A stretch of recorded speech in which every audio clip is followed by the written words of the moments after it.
2020 corona crash, 2022 Ukraine war crash, 2023 Silicon Valley bank collapse और अब 2025 में फिर से मार्केट हिल रहा है। सेंसेक्स 800 पॉइंट नीचे, निफ्टी में तेजी से गिरावट, इन्वेस्टर टेंशन में, क्रेश तो नहीं आ रहा।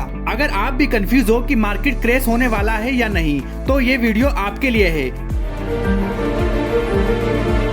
नमस्कार दोस्तों, स्वागत है आपका हमारे चैनल रिटाइम माइंड पर। आज हम समझेंगे स्टॉक मार्केट वोलेटाइल क्यों होता है, क्या 2025 में क्रेश आएगा और आप अपना पैसा कैसे बचा सकते हो या फिर कमा भी सकते हो। आखिरी तक देखना क्योंकि हर सेकंड इम्पोर्टेंट होगा। The reality of volatility. पहले ये समझ लेते हैं, स्टॉक मार्केट कभी स्टेबल रहता ही नहीं, ये एक रोलर कोस्टर है, कभी तेजी कभी गिरावट। 2025 में इन्फ्लेशन अभी भी एक ग्लोबल कंसर्न है, इंटरेस्ट रेट अभी भी हाई है, यूएस चाइना टेंशन फिर से बढ़ गया है और इंडिया में इलेक्शन भी नजदीक है, यानी अनसर्टेनिटी ही अनसर्टेनिटी है। लेकिन ये गिरावट या उथल पुथल सिर्फ डेंजर नहीं है, ये एक अपॉर्चुनिटी भी हो सकती है। जैसे जब टाइड लो होता है, समुद्र के मोती दिखाई देते हैं, वैसे ही जब मार्केट गिरता है, अच्छे स्टॉक्स डिस्काउंट में मिलते हैं। बस आपको समझना है क्रेश कैसे पहचानना है। Sign of a possible crash in 2025। तो क्या 2025 में क्रेश आएगा? कुछ वार्निंग साइन है। फर्स्ट, यूएस इंटरेस्ट रेट अभी भी हाई है, इसका मतलब एफआई पैसा निकाल रहे हैं। Second, geopolitical tension, Iran, Israel, China, Taiwan market को अनस्टेबल बना रहे हैं। थर्ड, रिटेल इन्वेस्टर फ्रेंजी, जब हर नया इन्वेस्टर बिना सोचे समझे स्टॉक खरीदता है, बबल बनने लगता है। फोर्थ, टेक स्टॉक का ओवरवैल्यूएशन, कुछ स्टॉक्स अनरियलिस्टिक लेवल पर ट्रेड कर रहे हैं, लेकिन क्रैश कंफर्म नहीं है, ये इंडिकेटर है और स्मार्ट इन्वेस्टर ये सबको मॉनिटर करता है, रिएक्ट नहीं प्रिपेयर करता है। क्रैश एंड करेक्शन, फर्क क्या है? बहुत लोग कंफ्यूज होते हैं, क्रैश और करेक्शन एक ही बात है क्या? बिल्कुल नहीं। करेक्शन मतलब मार्केट का 5 to 10% गिरना हेल्थी है, जैसे एक्सरसाइज करने के बाद थोड़ा पेन होता है वैसे ही। क्रैश मतलब 20 to 30% या उससे ज्यादा गिरावट, पैनिक, फियर और मेजर लॉस। 2020 में मार्केट क्रैश हुआ, लेकिन उसके बाद 1.5x रिटर्न दिया। तो हर क्रैश के बाद रिकवरी होती है। जो समझदार इन्वेस्टर होता है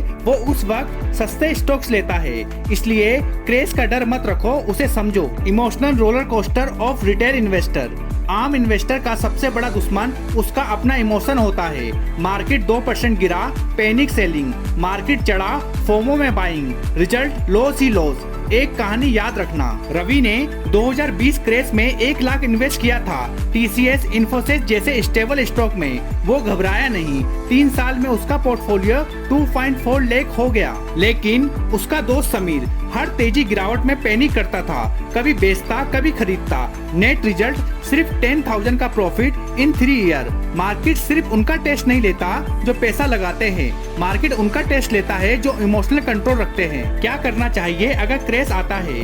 अगर क्रैश आता है तो डरने की जगह ये करो, फर्स्ट, इमरजेंसी फंड रेडी रखो, कम से कम 6 मंथ का पैसा कैश में या लिक्विड फंड में। सेकंड, एसआईपी कंटिन्यू रखो, गिरावट में एसआईपी और ज्यादा यूनिट्स खरीदता है, लॉन्ग टर्म में प्रॉफिट देता है। थर्ड, क्वालिटी स्टॉक पिक करो, TCS, HDFC bank, Asian paint जैसे स्ट्रॉन्ग कंपनी हमेशा रिकवर करती है। फोर्थ, डाइवर्सिफाई पोर्टफोलियो, सिर्फ स्टॉक्स नहीं, डेब्ट, गोल्ड और इंटरनेशनल फंड भी रखो। और सबसे इम्पोर्टेंट, क्रैश के वक्त मोबाइल ऐप बंद कर दो, डेली पोर्टफोलियो चेक करना बंद करो, पेशेंस रखो, मार्केट टाइम करने की जगह टाइम इन मार्केट पे भरोसा करो। Investing wisdom, real world inside, Warren Buffett ने कहा था, opportunity come infrequently when it rain gold, put out the bucket not the thimble. Crash के वक्त मार्केट सोने के दाम पे स्टॉक देता है, लेकिन लोग अम्ब्रेला लेके भाग जाते हैं। 2020 के क्रैश के बाद रिलायंस 900 तक आया था, आज वो 2900 के आसपास है। तो जो लोग घबरा गए उन्होंने मौका गवा दिया और जो लोग तैयार थे उन्होंने पैसा बनाया। मार्केट क्रैश एक गिफ्ट है, बस उसे समझने की नजर चाहिए। The final word, be a smart investor. 2025 का मार्केट वोलेटाइल है, लेकिन क्रैश से डरना नहीं है, उसके लिए तैयार रहना है। मार्केट हर वक्त कुछ सिखाता है, इमोशन पे नहीं इन्फॉर्मेशन पे इन्वेस्ट करो, रिमोर्स में नहीं रिसर्च पे भरोसा रखो। अगर आपने वीडियो यहाँ तक देखा तो आप ऑलरेडी एक स्मार्ट इन्वेस्टर हो। अब कमेंट करो क्रेज या अपॉर्चुनिटी, मैं रेडी हूँ। लाइक करो, शेयर करो और सब्सक्राइब कर लो, क्योंकि अगले वीडियो में हम बात करेंगे तो 5 स्टॉक जो हर क्रेज के बाद बाउंस करते हैं। Let's grow financially together.